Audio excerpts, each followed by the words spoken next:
Assalamualaikum warahmatullahi wabarakatuh. Kami dari kelompok 2 Kinetika Metalurgi kelas B. Di sini kami akan mempresentasikan tugas besar Kinetika Metalurgi dengan judul pemilihan desain reaktor untuk pengolahan biji bauksit dengan mempertimbangkan pengolahan mineral, neraca massa, dan neraca panas. Next. Di sini ada anggota dari kelompok kami. Yang pertama ada Ahmad Asep Saifullah dengan NIM 2019. Lalu yang kedua ada saya sendiri, Afif Rizky Trinugroho dengan NIM 2033. Lalu ada Givari Raihan dengan NIM 2111. Lalu ada Ataya Raka Ramadan dengan NIM 2115. Kemudian ada Muhammad Andriansyah dengan NIM 1048. Lalu ada Rama Maheswara Prayata dengan NIM 2184. Kemudian yang terakhir ada Yusuf Muhammad Fajar dengan NIM 2161. Next. Baiklah, outline yang akan kami bahas di sini yaitu ada 5. Yang pertama ada rumusan masalah, lalu yang kedua ada flow sheet, yang ketiga ada neraca massa, yang keempat ada neraca panas, dan yang terakhir ada pemilihan reaktor. Next. Baiklah, pada rumusan masalah di sini yaitu perusahaan asing berencana menjadi investor pada pabrik pengolahan biji bauksit di Pulau Singkawang. Pabrik ini nantinya akan beroperasi dengan kapasitas produksi sebesar 1.000 ton per tahun dan waktu kerjanya 3 shift. Next.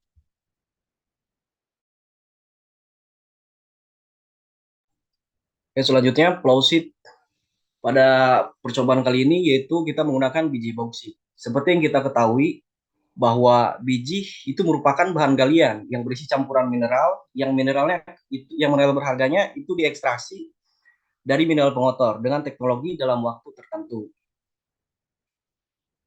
Adapun mineral itu adalah zat padat yang bersifat anorganik yang terbentuk secara alami, terdapat di alam dan mempunyai komposisi kimia tertentu dan mempunyai struktur atom tertentu. Untuk mineral yang terkandung di dalam biji bauksit, seperti yang tertera pada tabel, yaitu ada 7.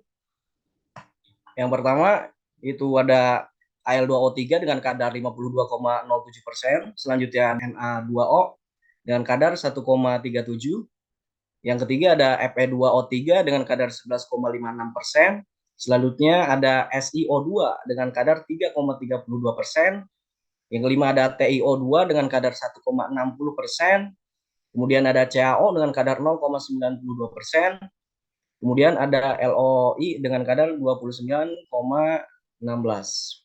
Untuk diagram alir yang pada biji bauksit seperti pada diagram alir yang di samping, itu dimulai dari ROM, kemudian diproses pada grizzly screen. Grizzly screen selanjutnya diproses ke jaw crusher. Jaw crusher kita menggunakan 2 jaw crusher yaitu tipe P600x900 dan tipe P400x600. Dari jaw crusher itu selanjutnya diproses ke vibrating screen. Ada 2 vibrating screen yaitu vibrating screen YK1345 dan vibrating screen YK2465. Dari vibrating screen kemudian dilanjutkan ke proses menggunakan alat cone crusher PYB 6900. Dari cone crusher PYB 900 selanjutnya dilanjutkan ke alat vibrating screen YK 2570 rock crusher 1. Dari vibrating screen YK 2570 rock crusher 1 itu dilanjutkan ke ball mill. Tipe ball millnya itu KMJ 2200 kali 7500. Selanjutnya dari ball mill itu dipindahkan ke alat vibrating screen YK 2570 rock crusher kedua. Nah, dari vibrating screen YK 2570 rock crusher 2 itu diproses kepada alat digester, dari digester kemudian ke clarifier, dari clarifier ke precipitation tank, dari precipitation tank ke hydroclone, dari hydroclone ke rotary kiln. Dari hydroclone itu menghasilkan overflow, sedangkan dari rotary kiln itu menghasilkan aluminium oxide. Baik, untuk menyusun flow sheet seperti ini, kita menggunakan beberapa pertimbangan di setiap unit atau alatnya. Nah, karena ROM yang kita olah itu memiliki ukuran 100 cm atau 1 meter sampai dengan 120 cm atau 1,2 meter, itu kita screening dulu dengan menggunakan Grizzly Screen dengan pertimbangan bahwa Grizzly Screen itu adalah salah satu screener yang memang biasa dipakai di pertambangan untuk kondisi biji-biji yang berukuran besar. Lalu nanti akan masuk ke jaw crusher, di mana pertimbangannya di jaw crusher tipe P600 P900 ini kita akan lakukan primary crushing, di mana memiliki kapasitas itu kurang lebih 50 sampai 180 ton per jam dengan nilai reduction ratio-nya itu 5,5 dan feed maksimum yang bisa masuknya itu 1,2. Nah, dari reduction ratio yang sudah kita dapat itu kita bisa menghitung outputnya, di mana output dari primary crushing itu setelah kita hitung sebesar 21,81 cm.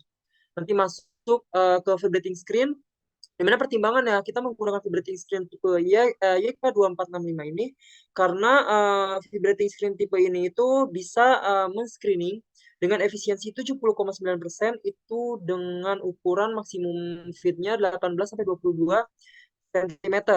Lalu masuk ke secondary crushing, di mana secondary crushing ini memiliki kapasitas 15 sampai 80 ton dan feed maksimumnya itu sebesar 35 cm dan memiliki reduction ratio 2,85. Dari nilai reduction ratio tersebut, kita nanti akan menghasilkan outputnya. Setelah dihitung, itu output dari secondary crushing sebesar 7,65. Lalu kita screening lagi menggunakan vibrating screen tipe YK1345 double deck. Itu pertimbangannya vibrating screen jenis ini itu bisa men-screening feed dengan maksimum ukuran 8 cm. Lalu setelah itu masuk ke tertiary crushing, itu menggunakan cone crusher PYB 900. Itu dia memiliki kapasitas 50-90 ton per jam dengan feed maksimumnya itu 15-20 cm dan reduction ratio-nya itu 3,5. Dari reduction ratio tersebut kita bisa menghitung outputnya, di mana kita dapatkan itu outputnya 2,2 cm. Baru setelah itu kita gerus ke ball mill, di mana kita menggunakan ball mill ini karena pertimbangannya biji yang kita gerus itu rata-rata memiliki nilai kekerasan MOS mendekati 7.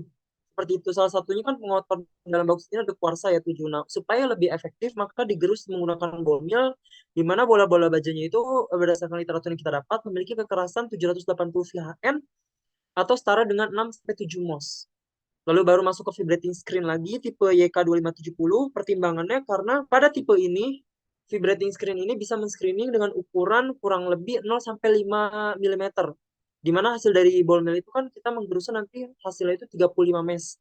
Baru habis itu diproses ekstraksi menggunakan proses Bayer di mana ada 3 kan. Tadi menggunakan digester, clarifier, precipitation tank, lalu masuk hydrocyclone dan yang terakhir rotary kiln untuk dikalsinasi dan akhirnya mendapatkan produk yang kita inginkan yaitu aluminium oxide atau disebut juga dengan alumina. Seperti itu. Next. Dan ini adalah neraca massa pada proses pengolahan mineral. Dalam 1 tahun kapasitas produksinya itu adalah 1.000 ton. Lalu kalau per hari itu jadi 1 juta kilogram per hari. Bahan baku bauksit yang kita gunakan itu 1920,491 dan kalau dijadikan per hari itu jadi 1.920.491 kilogram per hari. Lalu kalau kita bagi jadi 1 hari bisa dilihat pada tabel di mana pada bahan baku bauksit itu kita butuhkan 5,2616 ton per tahun, sedangkan untuk dalam kilogramnya itu 5.261,6. Kalau dibagi lagi per shift, itu bahan baku yang kita butuhkan 1,754 dan bahan baku bauksitnya itu kalau diubah ke kilogram jadi 1.752. Jika kita perkecil lagi jadi 1 jam, itu kurang lebih 0,2 ton dengan bahan baku bauksitnya 219 kilogram. Nah, pada neraca unit kominusi ya, menghitungnya kan total input yang kita masukkan itu 5,2616 ton per tahun. Nah, jika kita menggunakan asumsi efisiensi screening itu 70,9%, itu nanti undersize yang kita dapatkan itu 7,73. Nah, untuk mendapatkan oversize-nya, maka total input dikurangi dengan undersize, maka kita mendapatkan oversize. Dan nanti total output-nya itu akan sama dengan total input atau mengalami mass balance itu sebesar 5,2616. Baik, selanjutnya kita masuk ke neraca massa pada bagian ekstraksi, di mana ekstraksi yang kita gunakan adalah menggunakan ekstraksi hidrometalurgi. Nah, neraca massa pada proses awal ekstraksi yaitu pada proses digesting, di mana proses digesting ini kita melakukan reaksi antara Al2O3 ditambahkan dengan NaOH dan H2O menghasilkan NaAlOH4 serta Al2O3 sisa. Yang di mana konversi yang kita gunakan dalam proses ini itu dengan sebesar 70%. Yang di mana komponen-komponen yang dimasukkan ke dalam digester diantaranya yaitu ada Al2O3 dengan berat masuk sebesar 2739,7, lalu ada Na2O dengan berat 72,1, lalu Fe2O3 dengan berat 608,2 kg per hari, lalu ada SiO2 dengan 174,7 kg per hari, TiO2 dengan berat 84,2 kg per hari, CaO 48,4 kg per hari, LOI 1534,3 kg per hari, lalu ada NaOH dengan besaran 1504,08 kg per hari, lalu ada H2O dengan 2256,12 kg per hari. Nah, yang dimana menghasilkan produk berupa NaAlOH4 dengan berat 4437,036, lalu ada Al2O3 sisa dengan berat 821,916. Nah, yang dimana berat total dari reaktan dan produk yang dihasilkan itu balance, yang dimana pada reaktannya itu sebesar 9.021,8 kg per hari dan pada produknya itu sebesar 9.021,8 kg per hari.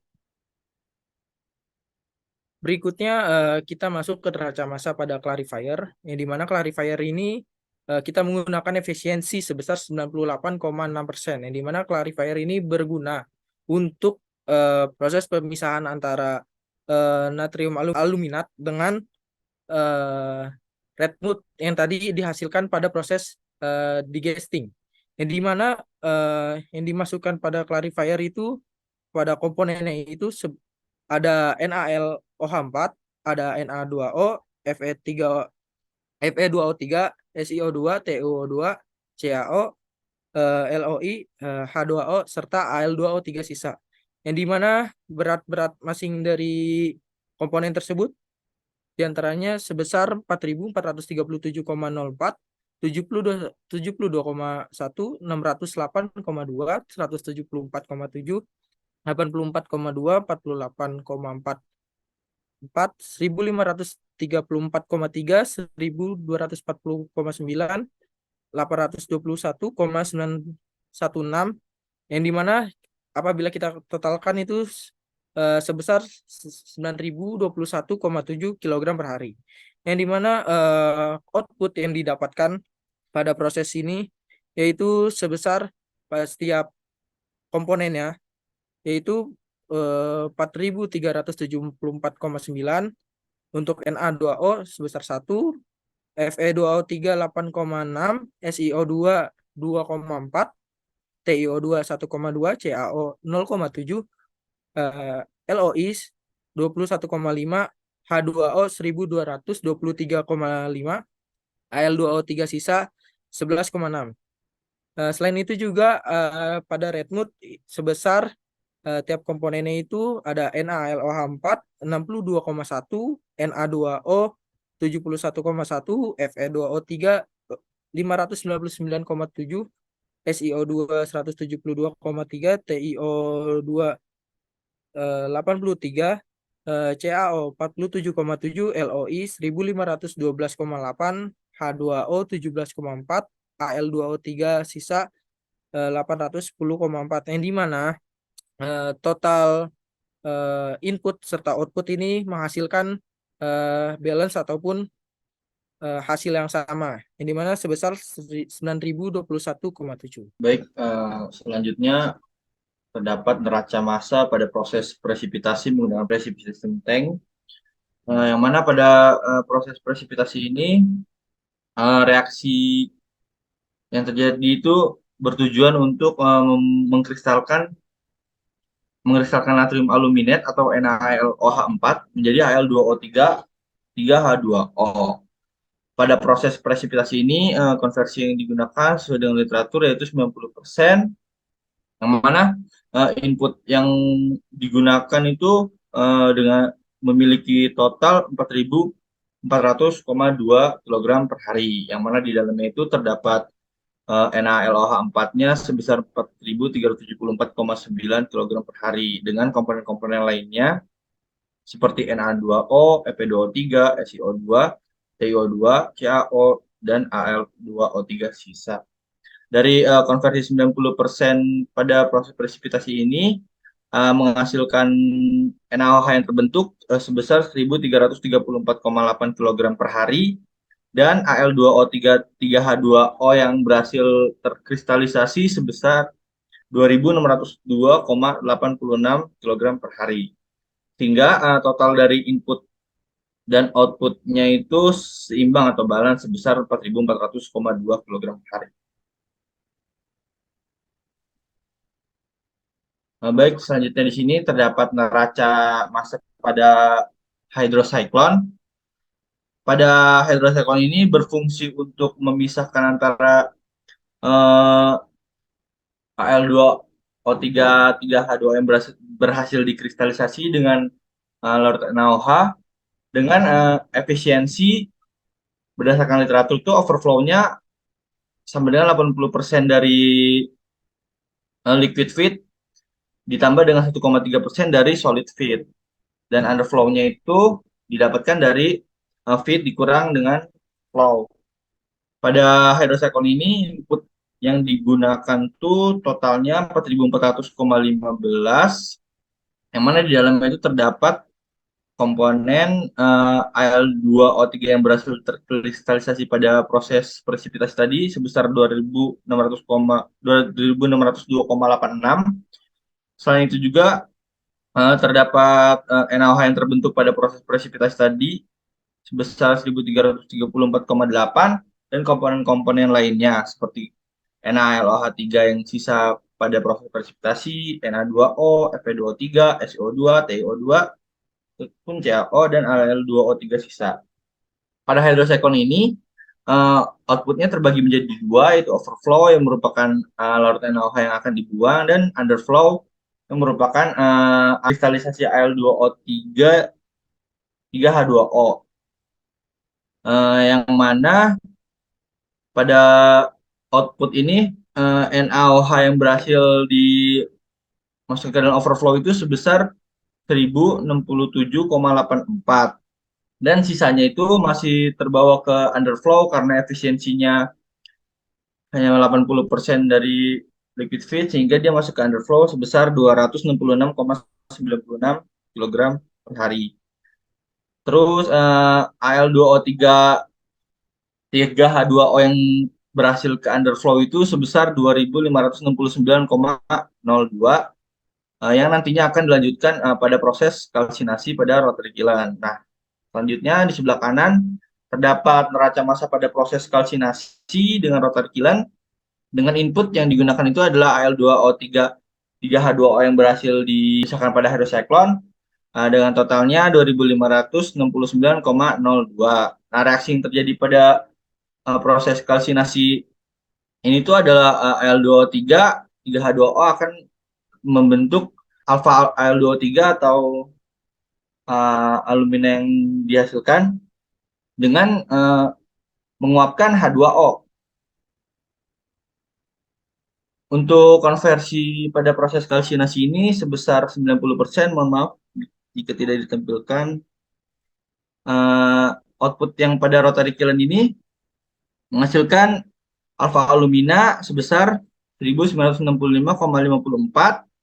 dengan uap H2O-nya sebesar 346,86 kg per hari.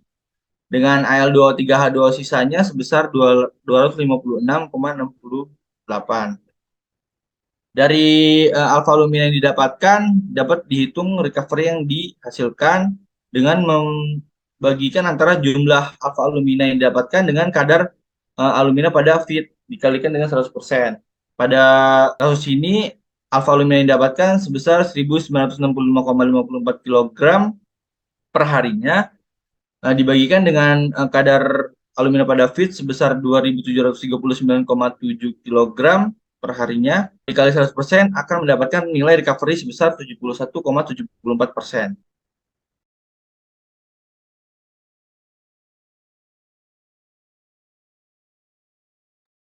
Baik, di sini merupakan neraca panas atau heat balance, di mana di sini kami menggunakan perhitungan neraca panas atau heat balance itu menggunakan dua aplikasi, di mana ada HSC Chemistry Database dan Microsoft Excel.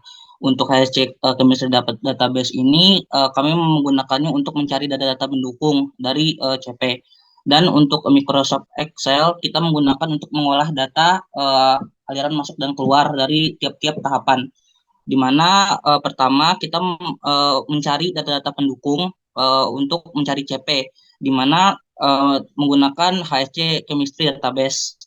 Pada tahapan digester itu terdapat 4 komponen, yaitu Al2O3, NaOH, H2O, dan NaLOH4, di mana kapasitas panas sudah diketahui, lalu menghasilkan CP yang terdapat pada tabel kedua, lalu memasukkan massa dengan Kamal memasukkan massa, lalu dari neraca massa, lalu di mana Al2O3 itu sebesar 18,801 kamol, NaOH sebesar 37,602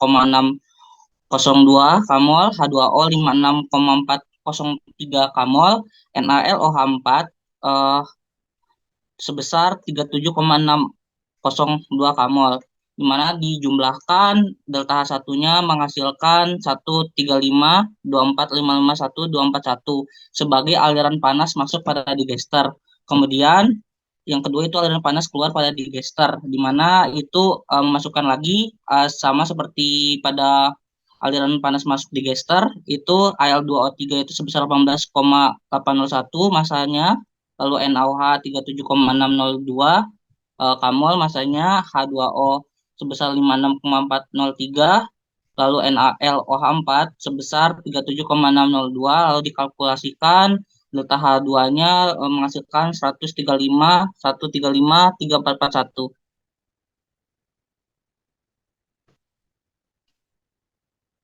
Nah, yang terakhir itu yaitu pada digester neraca panasnya, di mana mula-mulanya memasukkan data-data dari aliran keluar, yaitu kilos, di mana kilos ini 10% dikali delta H1 menghasilkan 148,69,89,65. Lalu masukkan aliran masuk delta 2, lalu memasukkan aliran masuk delta H1, kemudian Q, di mana Q ini merupakan total panas pada aliran keluar dikurang delta H1, di mana menghasilkan 134,14724,4. Lalu dijumlahkan menghasilkan total panas masuknya sebesar 148,659,89,65.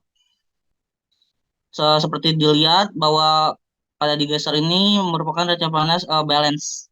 Lalu yang kedua itu tahapan precipitation tank. Nah, precipitation tank ini sama seperti caranya pengolahan datanya sama seperti digester, di mana mencari data-data kapasitas panas pendukung dari HSC Chemistry, di mana ada 3 komponen, NaLOH4, Al2O3 kali 3H2O, lalu NaOH. Lalu dikalkulasikan dengan T1 dikurang Tref, masukkan CP sebagai berikut tabel ketiga, lalu masukkan massa kamol yang dari neraca massa, di mana NaLOH4 sebesar 33,37, NaL2O3 3H2O sebesar 16,685 kamol, NaOH 33,37 kamol, lalu dihitung dikalkulasikan delta H1-nya menghasilkan 53,258,16,884.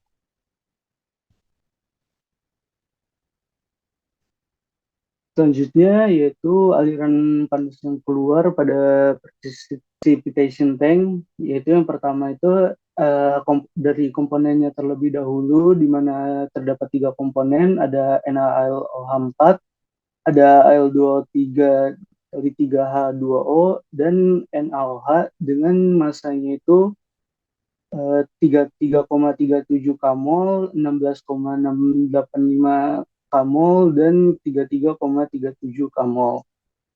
Nah, lalu selanjutnya dihitung dan dijumlahkan, didapatkan delta H2-nya sebesar 5959637,397.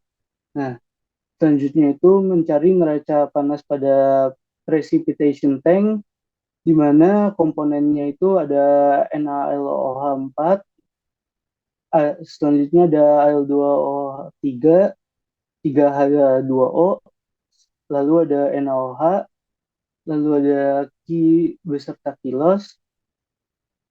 Selanjutnya yaitu dihitung untuk total masuk dan total keluarnya itu balance senilai 5892219,086. Nah, selanjutnya yaitu kapasitas panas pada rotary kiln dengan terdapat 3 komponen, yaitu komponen Al2O3, 3H2O, H2O, dan Al2O3. Nah, selanjutnya itu aliran panas yang masuk pada rotary kiln, di mana komponennya itu ada 3 komponen, yaitu Al2O3, 3H2O, selanjutnya ada H2O, dan Al2O3 dengan masanya itu sama 19,27 kamol, dan di total delta H1 didapatkan hasil sebagai berikut. Nah, selanjutnya itu aliran panas keluar pada rotary kiln terdapat 3 komponen juga, yaitu Al2O3, 3H2O, H2O, lalu ada Al2O3, dan dijumlah dan didapatkan delta H2-nya itu sebesar seperti yang ada pada presentasi ya. Nah, selanjutnya yaitu menghitung neraca panas pada rotary kiln, di mana komponennya itu ada Al2O3, 3H2O, ada H2O, Al2O3, Ki, dan kilos. Nah, total panas masuk dan keluar itu hasilnya balance. Baiklah, yang selanjutnya ada pemilihan reaktor. Karena kami melakukan proses dalam satu siklus, kami memilih reaktor batch itu dikarenakan kapasitas bahan baku pada reaksi proses digesting ini tidak terlalu besar. Reaktor batch itu biasanya digunakan untuk reaksi yang berlangsung dalam fase cair. Selanjutnya untuk reaktor pada proses presipitasi, itu kami menggunakan reaktor precipitation tank, di mana precipitation tank ini itu digunakan untuk mengendapkan partikel padat dari larutan sodium aluminat yang dihasilkan dari proses Maillard. Untuk desainnya dari sampingnya, dan untuk reaktor pada proses kalsinasi, jenis reaktornya yaitu rotary kiln. Bauksit itu dipanaskan dalam rotary kiln untuk menghasilkan alumina yang bebas kadar air. Untuk desainnya itu di bawah. Okay, next.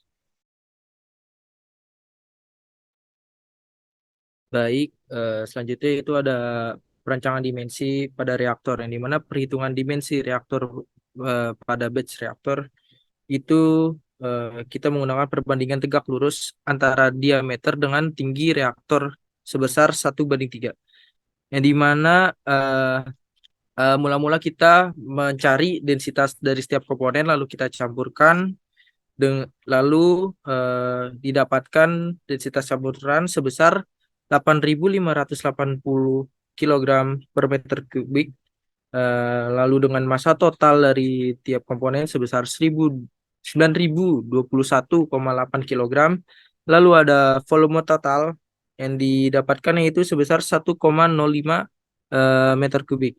Yang dimana kita bisa cari diameternya dengan cara 4 kali volume total per pi akar 3, yang dimana tuh diameter yang kita dapatkan sebesar 1,1 meter dengan tingginya karena perbandingan 1:3 kita kali 3 diameternya di mana didapatkan sebesar 3,3 meter. Selanjutnya pada perancangan precipitation tank, densitas campuran yang dari tiap komponen yang dimasukkan itu sebesar 8.580 kg per meter kubik dengan massa totalnya 4.400,2 kg dengan volume totalnya sebesar 0,51 meter kubik. Yang dimana untuk mencari diameternya dengan rumus yang sama didapatkan diameter sebesar 0,87 meter dengan perbandingan antara diameter dan tingginya 1:4, maka kita kalikan 4 diameternya didapatkan nilai tingginya sebesar 3,48 meter. Selanjutnya ada dari dimensi rotary kiln yang dimana kita menggunakan perbandingan antara diameter, maaf di sini ada salah, diameter dengan panjang, ya, panjang dari rotary kiln itu sebesar 1:6, yang dimana densitas campuran ini didapatkan yaitu sebesar 4.950 kg per meter kubik dengan massa total 1.866,75 kg dengan volume total 0,38 meter kubik. Jadi mana diameter yang kita dapatkan sebesar 0,78 meter dengan panjang atau length sebesar 4,68 meter. Baik, adapun dalam pemilihan reaktor kita juga meninjau dari segi termodinamikanya, di mana kita meninjau dari segi termodinamikanya untuk mengetahui apakah reaksi dalam reaktor tersebut dapat berlangsung dan bersifat endotermis ataupun eksotermis. Nah, untuk meninjau termodinamika, kita menggunakan data-data dari neraca panas yang sudah kita hitung sebelumnya, di mana dalam proses digesting persamaan reaksi bisa kita lihat, di mana kita nanti akan menghitung total delta H, di mana total delta H-nya itu adalah total delta H produk dikurangi dengan total delta H reaktan. Dari neraca panas yang sudah kita hitung tadi, kita masukkan, lalu kita dapatkan minus 135,135,2276. Karena minus, akhirnya pada reaktor digester ini kita simpulkan bahwa reaksi terjadinya adalah eksotermis. Lalu dalam proses precipitation, persamaan reaksi dapat kita lihat, di mana sama menghitung total delta H produk dengan reaktan, kita menggunakan data dari neraca panas yang sudah kita hitung, dan didapatkan ternyata nilai dari delta H-nya itu negatif, di mana pada proses precipitation tank berarti terjadi reaksi eksotermis.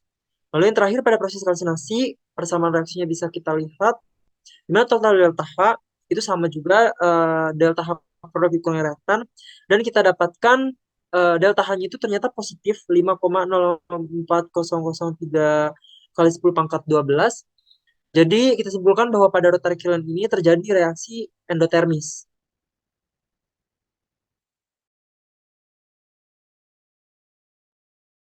Nah, jika ditinjau dari kinetika reaksi, maka dapat dihitung dengan persamaan sebagai berikut, dengan nilai K adalah konstanta laju reaksi, CaO adalah konsentrasi mula-mula, X adalah konversi reaksi, dan M adalah perubahan konsentrasi. Nah, data pendukungnya yaitu konstanta laju reaksi didapatkan dengan cara mengetahui order reaksi pada setiap proses, dan konsentrasi mula-mula dan perubahan konsentrasi itu didapatkan dari neraca massa yang telah dihitung. Selanjutnya di sini ada daftar pustaka yang kami gunakan sebagai referensi. Itu adalah sebagai berikut. Next. Baiklah, sekian presentasi dari kelompok kami. Kurang lebihnya mohon maaf. Wassalamualaikum warahmatullahi wabarakatuh.